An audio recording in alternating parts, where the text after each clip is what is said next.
When you're running for political office, whether it's a local office, whether it's a national office, whatever it is, what you have to do is bring in as many voters as possible.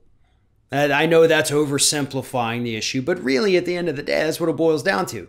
Can you get more voters than the other person on the ticket? And here's the thing. In most areas of the country, you're looking at a pretty even tilt, Republicans versus Democrats. So you can't only have your base, because there's very few areas where just that Republican base or just that Democratic base are going to be enough to put you over the top. So you have to kind of reach out and get some of those people who are a little bit undecided, a little bit in the middle, or, don't have any kind of loyalty to any political party. You have to do that. And you do it by offering, policies, by reaching out to them, by talking to them.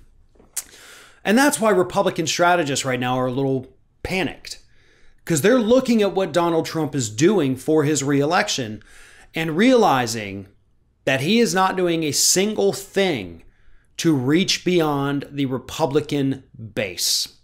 Because when we're talking nationally, we're talking, anywhere from 10 to 20% of the American public, of the voting public, that isn't necessarily loyal to either party. That could go either way.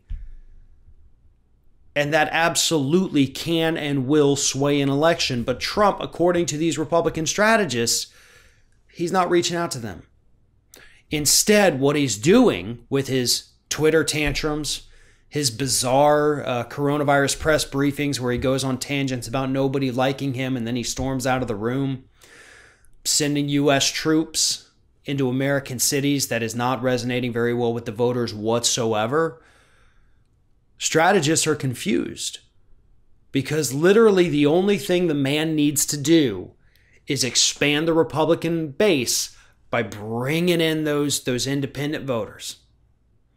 And he's not doing it.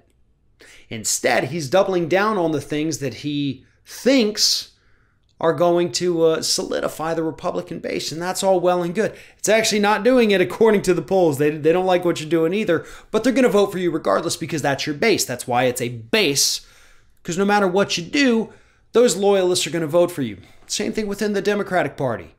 Doesn't matter what they do, their base is their base, and their base is going to show up for them. But Trump is actively, according to these strategists, pissing off independents.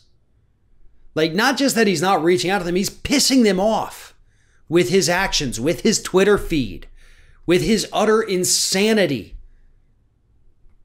And those people are left with only one option because we have this two-party duopoly here in the United States. And that one option is to go over to Joe Biden. That is one of the biggest reasons right now that these strategists say Trump is losing. All he has to do is offer him something. All he has to do is show a little bit of competence. One of the things they say he could do would be to come out and say, hey, I'm taking a step back and I am not going to be in charge of the coronavirus response. I am going to leave that to the professionals. And I'm not talking about Jared Kushner and Steve Mnuchin and Larry Kudlow. I'm talking about Dr. Anthony Fauci, most popular man in my administration. It's his call now. I will give him what he needs. I will be here to lead you and protect you, but I will do so on his advice.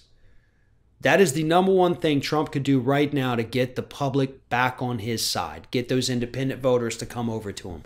He'll never do it because of two reasons. One, it's an admission that he was wrong. And two, he would have to relinquish some power and give it to another human being, which he's not willing to do.